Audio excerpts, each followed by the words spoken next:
Hello everybody, it's Andrew from South Florida Redemption.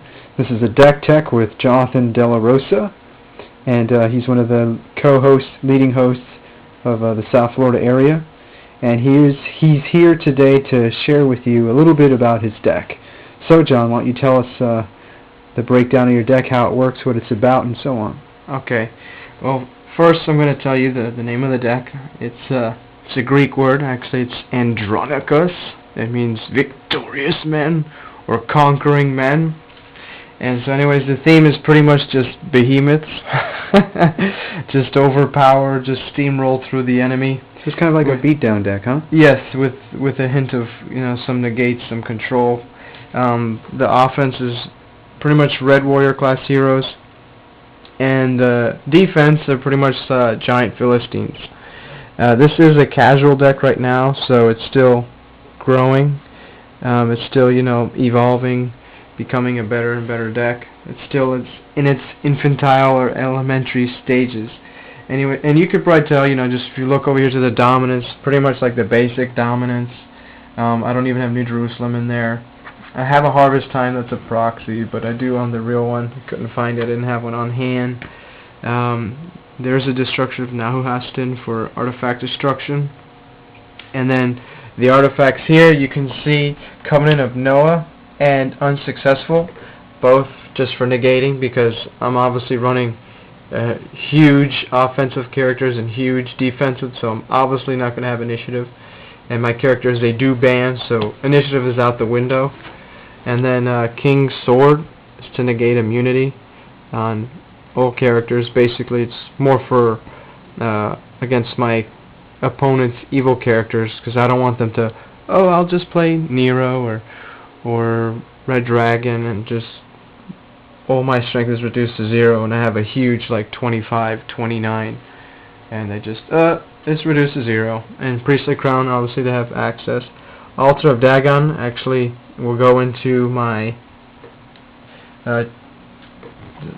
Temple of Dagon, and then Chariots of Fire to return my heroes. Okay, and then I have just 2 fortresses right now, Temple of Dagon and Philistine Outpost, obviously, to go with my Philistine defense. And then I just have a couple of sites here for site access and also for a little bit of control. Jericho for the card draw. I actually noticed one of my opponents and local team, a local player, Jonathan Majors, he used it and it seemed to work very well for him, so I kind of just copied off of him. Anyways, so I'll go to the offense here, and you might notice Chloe, she kind of doesn't fit the theme, but she's basically to get that female only Lost Soul or the New Testament only, and she's got a card drawing, so I decided to go with Chloe, the Centurion at Capernaum, again for New Testament only, but yeah, and he's got access to all sites. He's just a really cool. Isn't he warrior class? Yeah, he's warrior class too. I don't have that many warrior class enhancements, but because he can't ban to the Old Testament warrior class heroes. But he does negate abilities. Yes, he does. He can get through some evil characters, and I just like who he is because what he reflects in the Bible. He had great faith, and he had a military background, so I kind of like that. Japhath, obviously, to control the board, discarding evil characters in the territory. He has answers, so I like that. And then just a huge banding chain. Men of Judah, army of Simeonites.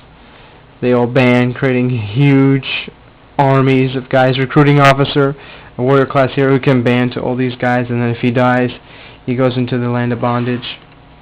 That's like a little mini theme in here too. It's like some of my characters, when they die, they'll go into my opponent's land of bondage. So I have lost souls to rescue. My brother kind of gave me that advice. And you'll see Malchias. When he dies, he goes into my opponent's land of bondage. He kind of doesn't fit the theme as far as like juggernauts, but he does go into my opponent's land of bondage. So that's why I decided to put him in there. And then Philistine warrior class evil characters, the whole band. And Fallen Hero, actually, when I first put him in the deck, I didn't think he was going to be that huge of a threat, but he's actually being very successful, and he's very fun to play with because I can ban to him. And he's only a 2/2, but if I ban to like one of these 10/10s or anybody else, it's just like a huge monster. And then if I win the battle, he becomes huge, and he gains the character strength and toughness that he defeats. So it's just really fun to play with. And then Philistine Armor Bearer is a staple. He's awesome. He can reoccur defeated Philistine characters in my discard pile. You know, 12-fingered giant and Philistine Garrison, immune to lone heroes. Just, you know, good blockers. And then I'm actually going out of order here. So I'll go back to red enhancement. Sorry about that. Holy Ground. That's obviously for control because I won't have initiative. Negate and Council of Abigail, again, kind of like a negate, just kind of redirects the last enhancement played. And the Battle of the Lords, that's cool, because most of my heroes are warrior class, and it gets to negate all special abilities on evil class enhancements of a selected brigade, so that's awesome. And Passover and Unleavened Bread, basically I can set aside all my heroes for return, and then when they come back, they get to bounce evil characters in play to the bottom of owner's draw pile. So that's kind of like to get rid of a lot of evil characters in territory if I need kind of like a mass removal card. And then David's Mighty Man, that's basically to take out another war class hero. This card's iffy. Freedom is awesome. The problem is, you know, I have to have initiative to play it. Book of Gad the Seer. Search back for like another negate or whatever the case might be. Buckler's cool because it can save one of my war class heroes from being discarded in battle.